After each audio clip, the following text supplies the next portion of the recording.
আজকে আপনাদের সামনে আমি নতুন আঙ্গিকে কাপড় ইস্ত্রি করা দেখাবো, যা কল্পনাও করতে পারেন নাই যে এভাবে কাপড় কখনো ইস্ত্রি হয় নাকি। আসলেও অবাস্তব, কাপড় এভাবে ইস্ত্রি হয়ে যায়। তো আমি প্যান্টকে সুন্দর করে নিয়ে আয়রনের মতো হাত দিয়ে টানে ইস্ত্রি করতেছি। দেখেন কত সুন্দর ফ্রেশ হয়ে গেছে। তো এই প্যান্টটাকে এখন আমি ভাঁজ দেবো, ভাঁজতে রেখে দেবো, আর একটা প্যান্ট আয়রন করব হাত দিয়ে।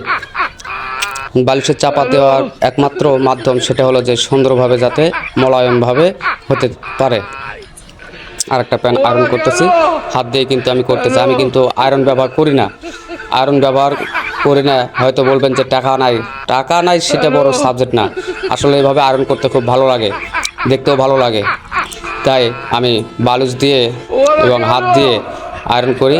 দুটো প্যান্ট আমার আয়রন করা হয়ে গেছে। এখন দুটো প্যান্টই সুন্দরভাবে বালিশের চাপা দিয়ে রেখে দেবো এবং